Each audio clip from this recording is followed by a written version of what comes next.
January of 1959, 9 young Soviet hikers died under mysterious circumstances while trekking through the Ural Mountains in what's now known as the Dyatlov Pass incident.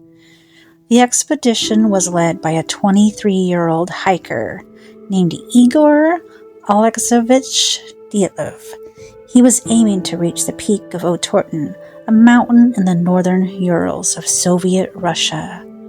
The young man brought a team of 8 experienced hikers, 7 men, 2 women, many from the Ural Polytechnical Institute with him for the adventure.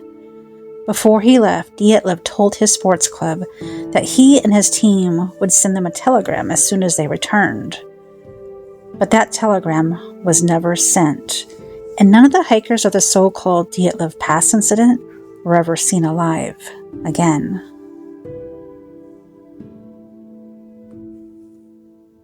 When their bodies were found in the coming weeks, their strange and gruesome injuries left investigators baffled and repulsed. Some were missing eyes, another was missing her tongue, and many were struck by a force comparable to that of a speeding car.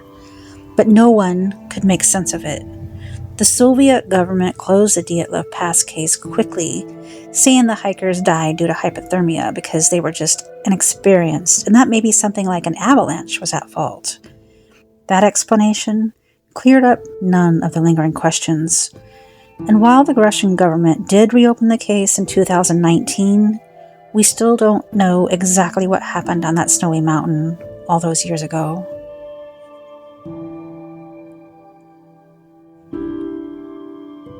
Based on what was recovered from cameras and diaries discovered at the members' tent site, investigators were able to piece together that on February 1st, the team began to make their way through the then unnamed pass leading to Otorten.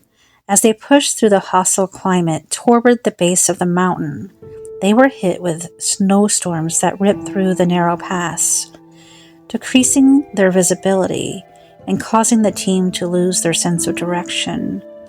And instead of moving toward Otorten, they accidentally deviated west and found themselves on the slope of a nearby mountain. This mountain is known in the language of the indigenous Mansi people of the region as Dead Mountain. It is believed Dyatlov called for camp to be made there to avoid losing the altitude that they had gained. It was on this solitary mountainside that all 9 hikers of the Dyatlov Pass incident would meet their demise. When February 20th rolled around and there was still no communication from the hikers, a search party was conducted. The volunteer rescue force that trekked through the Dyatlov Pass found the campsite, but no hikers. So military and police investigators were sent in to determine what had happened to the missing team. Professionals who arrived at the scene were very skeptical.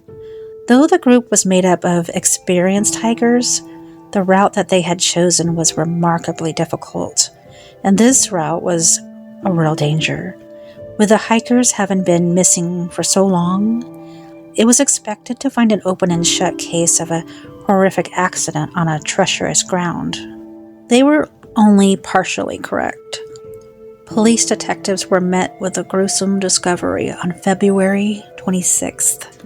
They found bodies, but the state in which the bodies were found only opened up the true mystery of the Dyatlov Pass incident that continues to this day.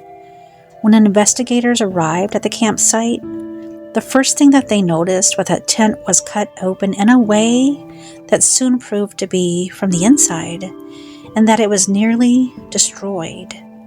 Meanwhile, most of the team's belongings, including several pairs of shoes, had been left there at camp. Then they discovered 8 or 9 sets of footprints from the team, many of them clearly made by people with either nothing, socks, or a single shoe on their feet. These tracks led to the edge of the nearby woods, almost a mile away from camp. At the forest edge, under a large cedar, the investigators found the remains of a small fire and the first 2 bodies.